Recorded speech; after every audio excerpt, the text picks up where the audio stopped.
All right. Follow the logic here. You've got people out on the street selling illegal substances. In order to start preventing them from selling illegal substances, we close the shops that are selling legal substances. Yeah, that's what we're doing in San Francisco. That's literally what we're doing. We're putting a curfew on those stores so people out on the streets don't sell you-know-what.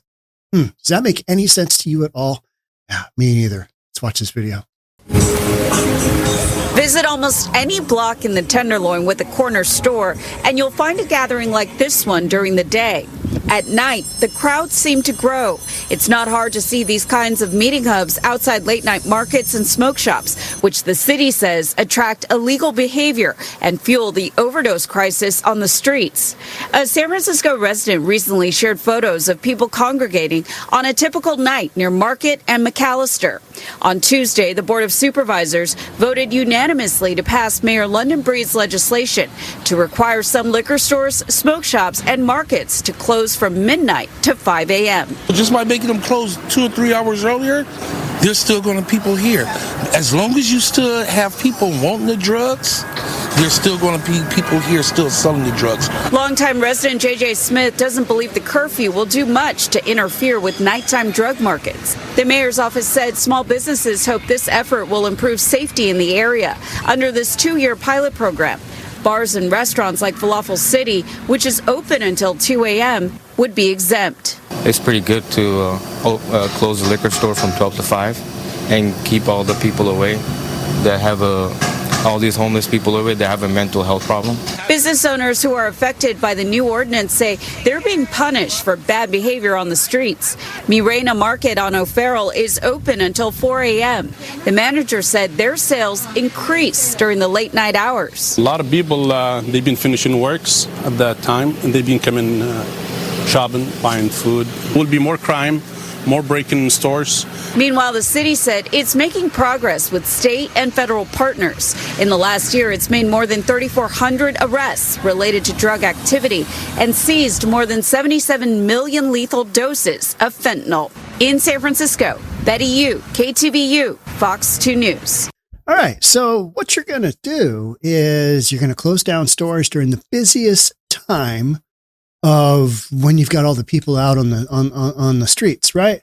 Because we all know you go there during the day and you take a look at the Tenderloin in these areas. Doesn't look too bad. I mean, there's a handful of people out, but at night, I've seen drone footage in the Tenderloin. It is amazing. Just like a time lapse of the drone footage. Just all kinds of people milling around, people selling stuff, people buying stuff. And I'm not talking about, the narcotics. I'm talking about stolen goods that they are stealing from the community. So now you're going to have these stores locked down. You're going to have a bunch more break-ins. Hey, that smoke shop is closed. Let's break in. That liquor store is closed. Let's break in. One of the things to me is, these are people that are into drugs.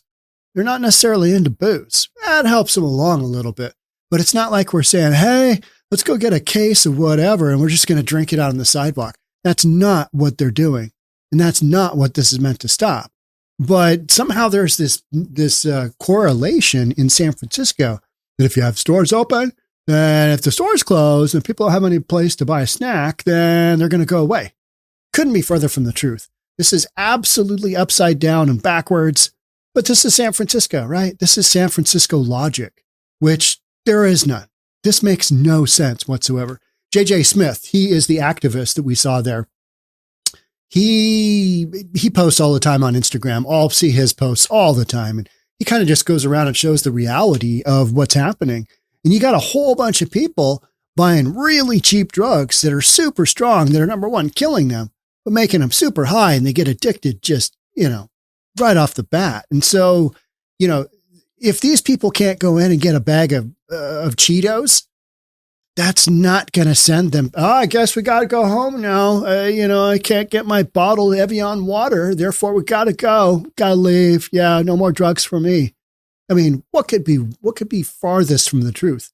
This is just absolutely asinine, right? I mean, there's no other way to say it. But I do see from a standpoint of Okay, 3:00 in the morning and everybody's congregating over here, but they're congregating there because that's the only thing that's open. It's not necessarily because, they'd congregate somewhere else. They'll congregate somewhere else if they don't have that open, but they're not going home. They're not going home. So what are you even doing? Yeah. I mean, this is the logic. San Fran is so desperate to try something that this is what they end up with. Oh, let's close down the legal stores. How about going after the drug dealers? And they have been doing that. San Fran has been doing that, but you just got to keep dropping the hammer, right? You got to incarcerate people. How about if you just continually incarcerate people?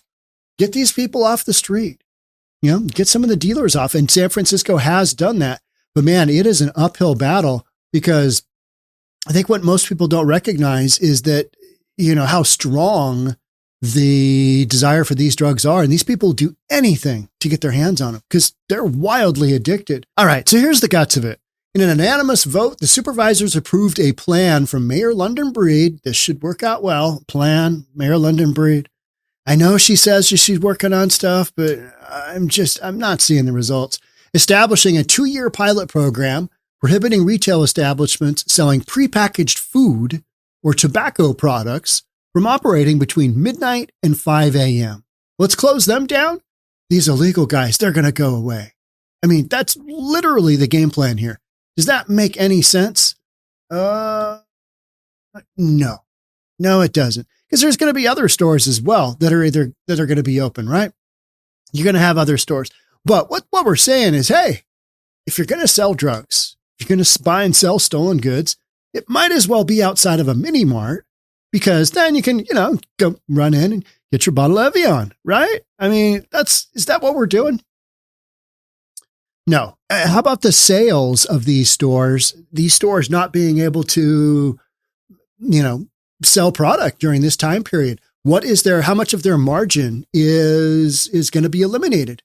And how about, in what world do you tell somebody you can't be open?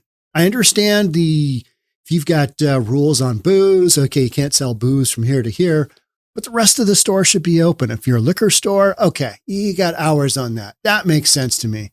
Some guy that's absolutely hammered coming in at 3 or 4 a.m. Yeah, but give me a fifth. This will work out fine. And he drives in and he drives out. I get that, but we're not really talking about that. We're talking about prepackaged food or tobacco products and liquor stores as well. So yeah, absolutely wild, right? But this is the new normal. The drug markets happening at night in this neighborhood are unacceptable and must be met with increased law enforcement and new strategies. But this must be done in partnership with community, which we are doing. Residents, business owners, and workers have raised their concerns again and again, and it's imperative that we listen to them as we continue our efforts to make the Tenderloin safer for everyone. All right. And in doing so, we're going to close down the stores.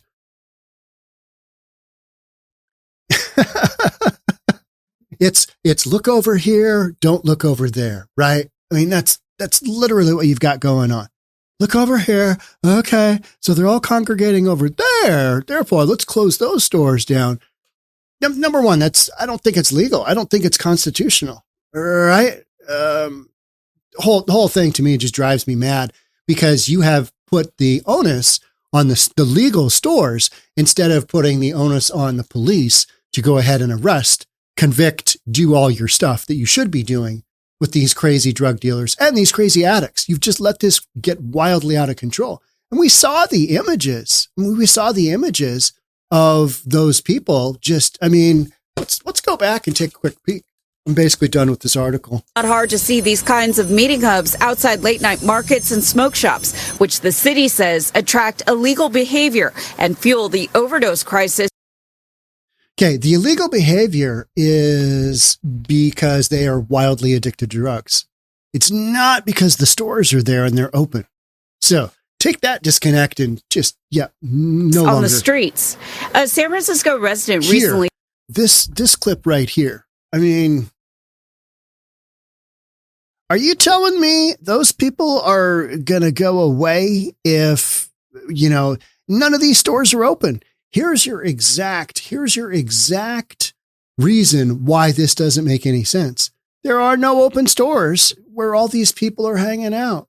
Now, maybe they're watching something. What are they doing here? Who knows? They're all looking at somebody. It's all based on drugs. So it's always kind of random, but not random.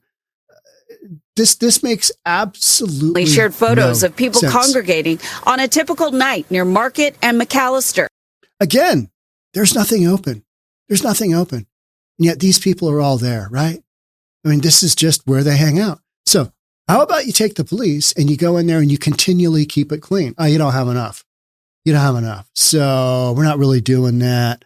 Okay, yeah. Let's close the stores. Let's close the stores. It's mind-boggling. On Tuesday, the Board of Supervisors voted unanimously to pass Mayor London Breed's legislation to require some liquor stores, smoke shops, and markets to close from midnight to 5 a.m. See, there's during the day. It's not that bad during the day. Those people are homeless, so they're always going to be hanging around, right? But it's at night. It's like they all come out at night and, let's just congregate and do this. How about no? How about you just never let that start and you wouldn't have to deal with all this ridiculousness? But that's not where we're at, are we? You've let this super progressive, hey, drugs are great. Everybody should do them. Why not? Out of the 60s. And here we are. And you've got businesses being closed down because of this idea of, maybe they'll go away. We need some more protection here. Just by making them close 2 or 3 hours earlier, there's still going to be people here. As long as you still have people wanting the drugs, there's still going to be people here still selling the drugs. Longtime resident J.J. Smith doesn't believe the curfew will do much to interfere with nighttime drug markets. The mayor's office said small businesses hope this effort will improve safety in the area under this 2-year pilot program.